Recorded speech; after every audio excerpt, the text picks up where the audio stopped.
Hello friends, आइए आज हम बात करते हैं सीपीसी से related important order and rules की।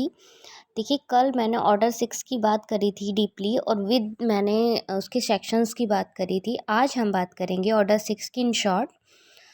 रूल फर्स्ट क्या कहता है आपका? अभिवचन, वादपत्र या लिखित कथन। एंड रूल सेकंड क्या कहता है? तात्विक तथ्यों की व्याख्या करें, साक्ष्य ना दें। मतलब कि भाई जो हमारे इम्पोर्टेंट फैक्ट्स हैं उनकी व्याख्या करें और जो एविडेंस है वो ना दें। ठीक है, इसमें क्या होता है भाई? इसमें केवल तथ्य है, केवल तात्विक तथ्य है, संक्षिप्त में, पैराग्राफ, संख्या, शब्दों में, अंकों दोनों में। मतलब कि जो एक पिटीशन तैयार होती है, केस डलता है तो उसमें फैक्ट्स डलते हैं, तात्विक फैक्ट्स डलते हैं जो मेन आपके फैक्ट्स होते हैं, संक्षिप्त में डलते हैं, पैराग्राफ्स होते हैं, उसमें न्यूमेरिकल संख्या होती हैं और शब्दों में, अंकों दोनों में होती हैं वो। ठीक है, तो इसमें पूरा सीक्वेंस दिया गया है रूल नंबर 2 में कि किस तरीके से हम एक पिटीशन को तैयार करेंगे कोर्ट में प्रेजेंट करने के लिए। रूल नंबर 3 क्या कहता है? प्रारूप की बात करता है। रूल 14 हस्ताक्षर, मतलब जो वेरीफाइड, जैसा कि मैंने कल बताया था आपको कि एफिडेविट विद सिग्नेचर क्लाइंट है ना।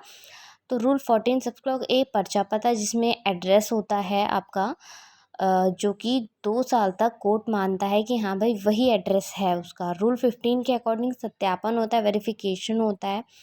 रूल 16 आपका न्यायालय की काटने संशोधन की शक्ति, मतलब इसमें जो संशोधन करना हो वो वाली जो पावर है वो रूल 16 के अकॉर्डिंग दी गई है। रूल 17 में आपका विचारण प्रारंभ होने से पूर्व संशोधन करें। जैसा कि कल बताया था, ट्रायल होने से पहले जितना भी संशोधन होगा, शुद्धिकरण होगा, मतलब कि जो संशोधन होगा, मिस्टेक्स होंगी, एरर होंगी, उनमें क्या होगा, अमेंडमेंट होगा, तो वो आपका रूल 17 के अकॉर्डिंग होगा। रूल 18 में क्या है आपका? अपवादित दशाओं में विचारण प्रारंभ के बाद संशोधन इन 14 डेज। और जो देखिए कोर्ट के अकॉर्डिंग तो भाई कभी भी हो सकता है, लेकिन जो इसका मैक्सिमम टाइम है वो इसका है 14 डेज का। ठीक है, अब देखिए बात करते हैं मॉडल नंबर 7 की। तो इसमें प्लेंट की बात हो रही है, वादपत्र की। तो वादपत्र की विशेषता रूल 1 to 8, वादपत्र ग्रहण करने की प्रक्रिया रूल 9, वादपत्र का लौटाया जाना रूल 10 और वादपत्र का नामंजूर किया जाना रूल 11 to 13। दस्तावेज की प्रस्तुति, जो हमारे डॉक्यूमेंट्स का प्रेजेंटेशन होगी, तो वो रूल 14 to 18 होगी। ठीक है, देखिए अब हम बात करते हैं डीपली रूल नंबर फर्स्ट की, अकॉर्डिंग टू ऑर्डर 7।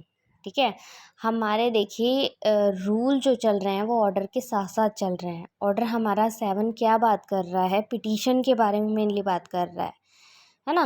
तो पिटीशन में रूल नंबर 1 कहता है, वो तो इन शॉर्ट था आपका 1 to 8, 9 to 14 है ना। अब ये आपका डीपली रूल नंबर 1 है।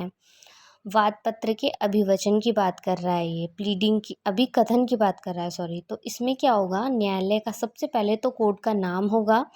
भाई देखिए, आप नॉर्मल सी बात है, जैसे हम कोई केस डालते हैं तो उसमें सबसे पहले कोर्ट का नाम होता है। परफॉर्मा जो होता है, कायदा 16 कहते हैं जिसे। एक एडवोकेट, जो भी मेरी वीडियो को अगर कोई एडवोकेट देख रहे हैं तो वो प्रॉपर इस चीज़ को समझ रहे होंगे, या प्रैक्टिस में भी जो भी है कोर्ट में, तो वो प्रॉपर उसके समझ में आ रहा होगा कि मैं क्या कहना चाह रही हूँ, है ना। देखिए, जो हमारा केस डलता है, कोई सा भी केस हो, क्रिमिनल केस हो, सिविल केस हो, तो उसमें कायदा 16 बोला जाता है। तो कायदा 16 वो क्यों बोला जाता है? उसमें सारी चीज़ें इंक्लूड होती हैं। सबसे पहले तो कोर्ट का नाम, फिर वादी का नाम, पता आदि, प्रतिवादी का नाम, पता आदि। देखिए, सबसे पहले कोर्ट का नाम होता है, फिर उसके बाद क्या होती है, जो सरकार बनाम, अगर स्टेट केस है तो सरकार बनाम जो भी XYZ नाम है उसका वो। और अगर कंप्लेंट केस होता है तो उसमें क्या होता है कि जैसे कि कोई भी पार्टी है हमारी, जैसे राकेश वर्सेस रमेश, है ना। तो इस तरीके से पार्टीज़ का नाम होता है, वादी और प्रतिवादी का नाम, कि जिसने केस डाला होता है कंप्लेंट केस उसका, और जिसके प्रति डाला है वो। ठीक है, वादी तो वो हुआ जो केस जिसने कंप्लेंट केस डाला है, और प्रतिवादी वो हुआ जिसके प्रति डाला गया है। ठीक है, 4th पॉइंट पे आपका, यदि वादी प्रतिवादी अवैश्यक या विकृचित है वो चीज़ होगी।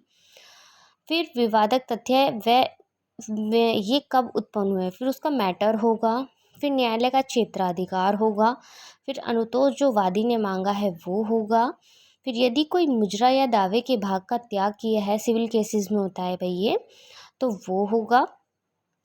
फिर लास्टली आपका होगा विवाद विषय का मूल्य। भाई देखिए, हमेशा जो हमारे सिविल कोर्ट होते हैं उसमें जो पर्टिकुलर क्या होती है, फीस होती है इंक्लूड। तो विवाद विषय का मूल्य जिस अधिकारिता व न्यायालय की फीस चुकाई जा सके। चलिए, आज के लिए इतना ही काफ़ी है। थैंक्स।